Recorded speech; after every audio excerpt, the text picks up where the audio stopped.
Hello everybody! It's me again, Tarsher. Karon magluto taog. Pagkaon ako, ayaw nila to kasi nga may tofu at saka ayaw nila tong klaseng gulay. So, of course, tofu. Yan. Pinrito ko na yung tofu na yan. At saka bean sprout, kale and broccoli. At saka string beans, yung batong, sibuyas at bawang. Wala to siyang meats. So, para healthy daw si Tarsher. See you in a bit!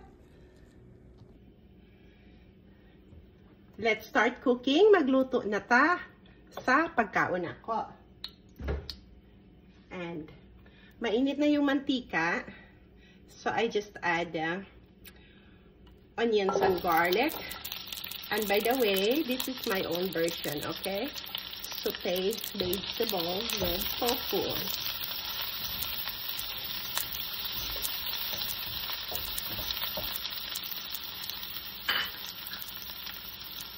And I just add string beans kasi matagal-tagal to siya kunti lutuin.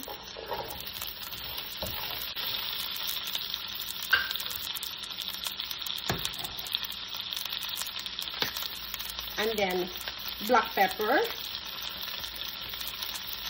Paminta. So, nasa sa inyo yun kung gaano kadaming paminta ang nilalagay nyo.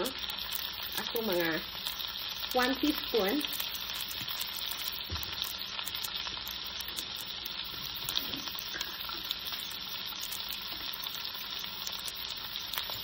And then, chicken powder. So, nasa sa inyo yun kung gusto nyo ng chicken powder or cubes or shrimp cubes. So, nasa sa inyo din yun.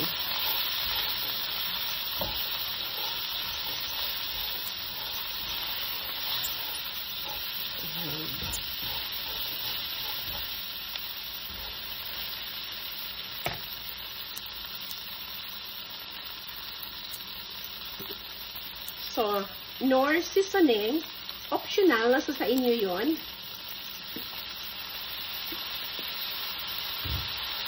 Pwede din yung lagyan ng oyster sauce, pero ayaw ko maglagay ng oyster sauce. I just add broccoli, kasi madali lang naman siyang lutuin.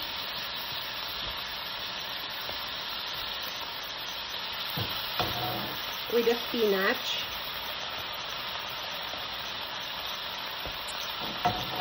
And this is super bilis lang siyang lutuin.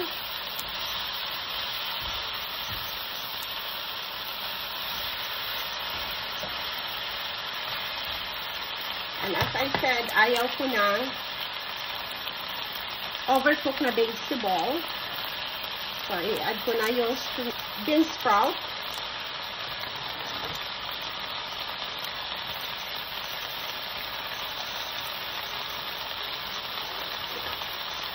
And then yung fried tofu. As I said, this is only my food. And then, lid. We just cook it for another 3 minutes. Tingnan natin.